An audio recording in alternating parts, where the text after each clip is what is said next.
voici la synthèse numéro 5 sur la deuxième rotation d'électricité. Donc commençons tout d'abord par la fiche numéro 13 qui portait sur l'intensité électrique. Donc premièrement, une définition. Donc l'intensité électrique, c'est la quantité d'électricité qui circule à travers un élément du circuit en une seconde. Donc un élément du circuit, c'est par exemple un dipôle. Cette intensité, elle se note grand I, donc ça c'est sa notation, et elle se mesure en ampères qui se note grand A. Donc attention, il ne va pas falloir confondre la grandeur et l'unité. Donc la grandeur, c'est l'intensité électrique qui se note grand I, et l'unité, c'est l'ampère qui se note grand A. C'est comme par exemple pour la masse, on a la masse qui est la grandeur qui se note petit m, et l'unité qui est le gramme ou le kilogramme qui se note G. Même chose pour le volume, la grandeur c'est le volume qui se note V et l'unité c'est le litre qui se note L. Donc attention de ne pas confondre les deux. Exemple par exemple, on peut écrire I égale 3,53 A, donc ça se lit, l'intensité est égale à 3,53 ampères. Pour l'intensité, on va avoir des conversions à faire avec exactement le même tableau que l'on connaît déjà depuis la primaire. Donc ici, on aura les kiloampères, hectoampères, décaampères, ampères, déciampères, centiampères, milliampères. J'attire votre attention sur le fait que ampère, c'est avec un A majuscule, parce qu'ici, pour les décaampères, sinon ça va poser souci. Donc cette intensité électrique, on va la mesurer avec un appareil qui s'appelle un ampèremètre. Le symbole de l'ampèremètre est le suivant. Ici, vous pouvez trouver de temps en temps dans certains livres ou certains exercices MA, c'est-à-dire milliampères. C'est correct aussi. On ne l'utilise pas pour la classe de de cinquième, mais on l'utilisera en quatrième et en troisième. Donc voilà par exemple la photo de l'ampèremètre que nous on utilise en classe. Voici d'autres ampèremètres. Donc attention de ne pas se fier uniquement à la couleur parce que vous voyez qu'ici les couleurs ne sont pas les mêmes. Et encore un autre type d'ampèremètre qui est un ampèremètre à aiguille. Alors voici la photo détaillée des ampèremètres qu'on utilise en classe. Donc ici vous avez l'écran. Ici, vous avez les calibres. Donc, les calibres, ici, il y en a 4. 1, 2, 3, 4. C'est les endroits où on va pouvoir placer le sélecteur. Le sélecteur, c'est le bouton central que l'on va pouvoir tourner. Ensuite, ici, on a les zones de calibre. Donc là, par exemple, c'est toute une zone qui est coloriée en rose. Ici, on va avoir une autre zone qui est coloriée en vert. Ici, on a encore une zone qui est en bleu. Et ici, on a encore une zone qui est aussi en bleu. Et ici, une zone grise. Donc ici, pour cet ampèremètre, on appelle ça aussi un multimètre. Multimètre, c'est le nom général de l'appareil. Et quand on le branche et on peut l'utiliser en ampèremètre. Donc, vous voyez aussi qu'ici, il y a des bornes. Donc, il y a 4 bornes et pourtant, ça reste un dipôle parce que même s'il y en a 4, il y en a toujours que 2 qui sont utilisés. Donc, on a vu que le symbole de l'ampèremètre, c'était à la page précédente, comme et 10A. Donc, on va utiliser la borne 10A qui est ici. Celle-ci va servir à mesurer les milliampères, donc des courants beaucoup plus petits, on l'utilisera qu'à partir de la classe de quatrième.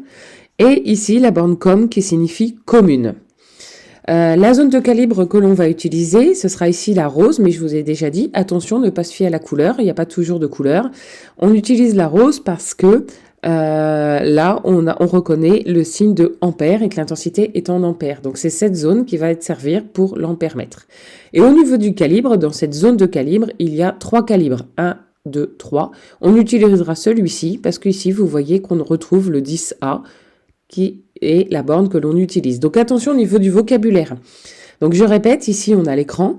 Ça, c'est le sélecteur. Ça, c'est la zone de calibre. Et ça, c'est les calibres. Donc, ici, il va y en avoir 3.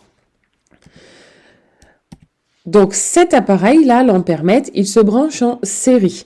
Et on va utiliser les bornes A ou 10A et COM.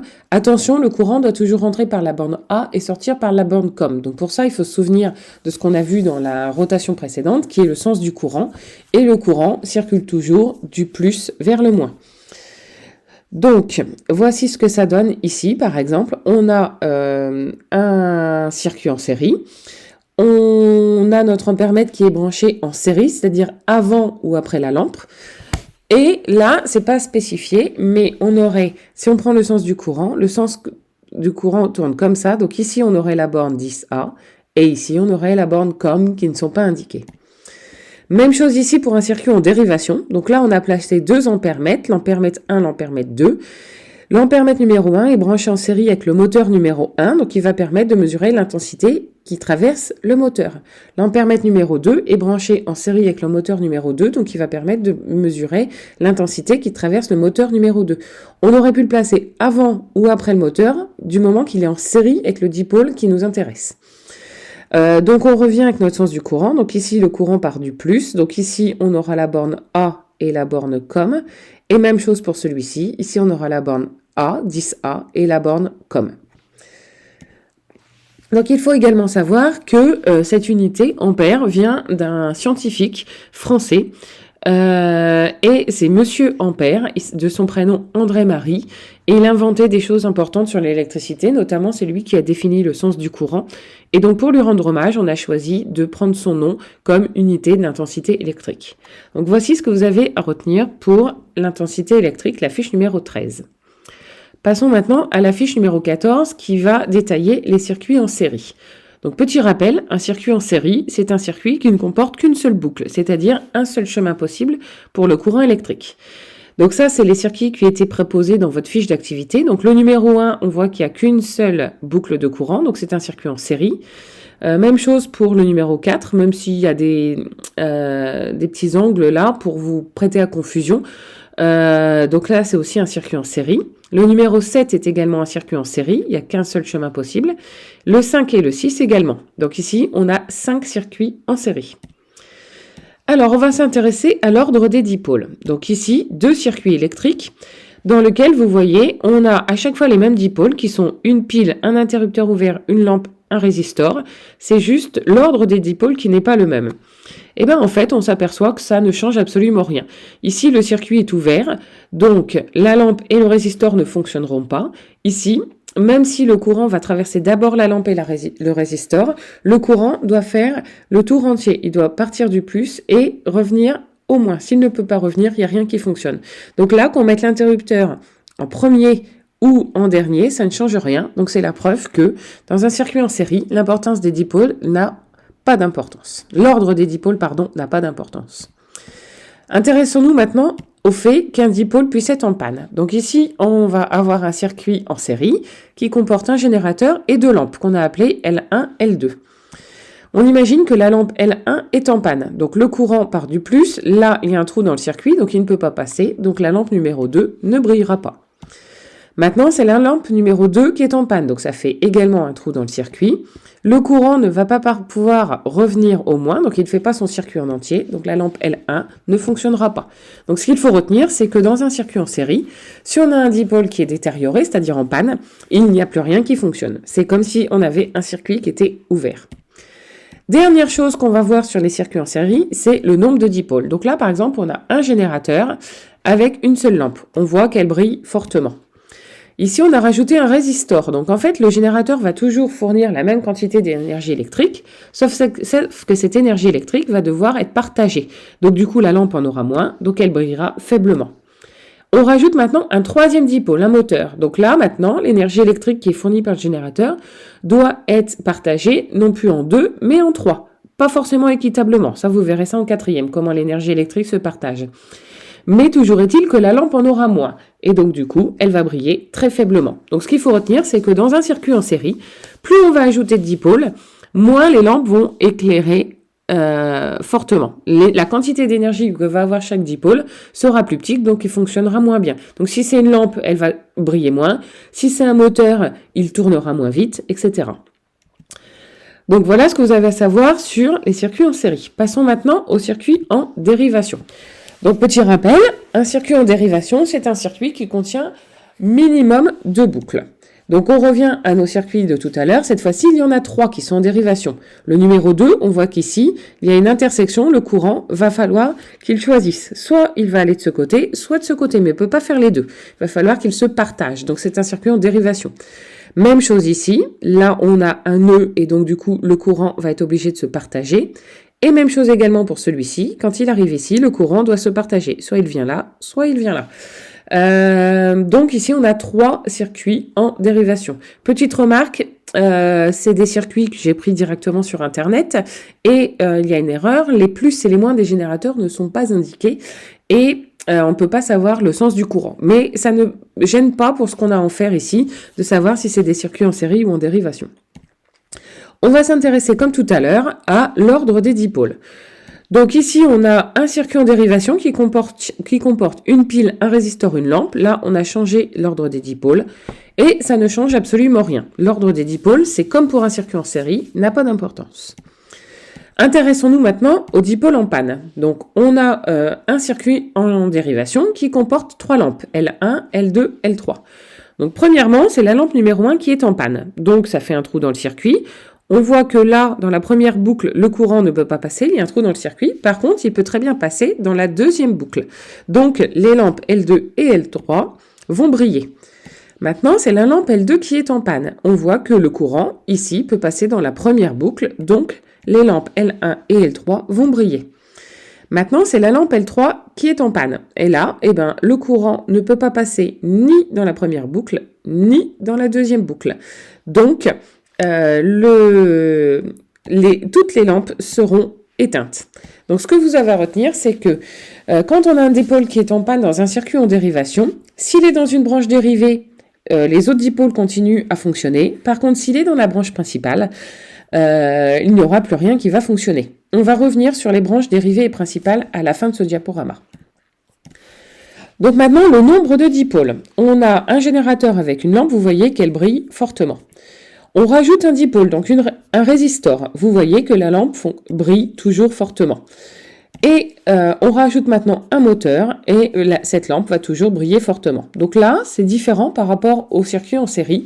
Le nombre de dipôles ne va pas avoir d'importance dans un circuit en dérivation. On peut mettre autant de boucles qu'on veut. Ça ne changera pas l'éclat de cette première lampe, le fonctionnement des dipôles. Alors, revenons maintenant donc au vocabulaire. Vous devez savoir ce qu'est un nœud. Donc un nœud, ça va être une intersection. Donc ici, quand on a de la pile, ici, le courant va devoir se partager. Donc ça, c'est ce qu'on appelle un nœud. Quand on voit un circuit, en fait, si c'est une photo, ça va être des fils qui vont se superposer. Même chose ici, on va avoir un deuxième nœud. Donc ce circuit, il a 2 nœuds. Ensuite, quand on va d'un nœud à un nœud, on va appeler ça des branches. Donc ici, on va avoir un chemin possible. Donc ici, une branche. Ici, on va avoir une branche en bleu et une branche en vert. Donc, il y a 3 branches. Ces branches peuvent être soit principales, soit dérivées. Si elles contiennent un générateur, elles sont principales. Si elles ne contiennent pas de générateur, que des récepteurs, elles sont dérivées. Donc ici, la branche rouge, elle contient une pile qui fait partie de la famille des générateurs. Donc c'est une branche principale. La bleue, elle contient une lampe qui est un récepteur, donc ce sera une branche dérivée. Et ici, la branche verte, elle contient une lampe, donc ce sera également une branche dérivée. Petite remarque, il y a aussi des boucles. Donc une boucle, ici, il va y avoir 2 boucles, ça contient forcément le générateur. Donc ici, la première boucle va être ici, une boucle, et ici, la deuxième boucle va être ici. Donc dans ce circuit, il y a 2 nœuds, 2 boucles, et il va y avoir 3 branches, une branche principale et 2 branches dérivées. Donc attention, au niveau du vocabulaire, ça fait pas mal de vocabulaire à maîtriser. Donc on va voir quelques petits exemples. Donc ici, je reprends, on va avoir dans ce circuit en dérivation 2 boucles. Une première boucle ici, une deuxième boucle ici. Ensuite, on a 2 nœuds, un nœud ici, un nœud ici. On va avoir 3 branches. Une branche principale qui se trouve ici, une branche dérivée qui se trouve ici, et une deuxième branche dérivée qui se trouve ici. Deuxième exemple. Donc ce circuit comporte 3 boucles. Première boucle ici qui contient la pile et le moteur. Deuxième boucle ici qui contient la pile, la lampe L2 et la diode. Troisième boucle qui contient ici la pile, la lampe. Alors attention, j'attire votre attention, dans une boucle, il doit toujours y avoir le générateur.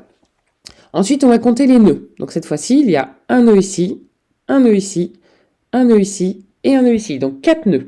Et il va y avoir 4 branches.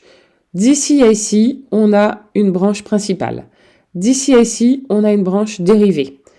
D'ici à ici, on a une branche dérivée. Et d'ici à ici, on a une branche dérivée.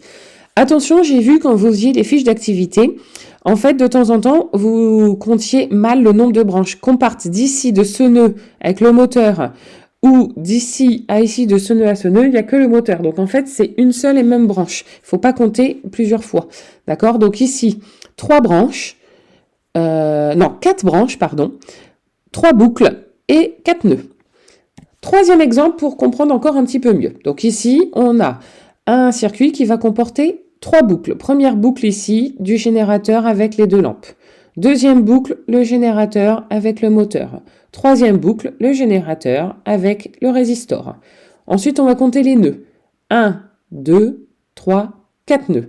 Ensuite, on va compter les branches. Première branche ici, branche principale. Deuxième branche ici, branche dérivée. Troisième branche ici, branche dérivée. Quatrième branche ici, branche dérivée. Et dernier exemple, ici, donc on va avoir un circuit en dérivation avec 2 boucles. Première boucle ici, la pile, le résistor, le moteur. Deuxième boucle, la pile, le résistor et la lampe. Donc 2 boucles. Au niveau des nœuds, il va y en avoir un ici, donc 2 nœuds. Au niveau des branches, donc d'ici, hop, à ici, une branche dérivée. Donc attention, la résistance, là, fait partie de la branche dérivée. Ici, à ici, la branche, fait partie de la branche principale, je me suis trompée. Et ici, on a une branche dérivée qui contient le moteur, une branche dérivée qui contient la lampe. Donc j'espère que ces exemples vous ont aidé à mieux comprendre. Donc voilà tout ce que vous avez à retenir et à savoir pour l'évaluation de la rotation numéro 5.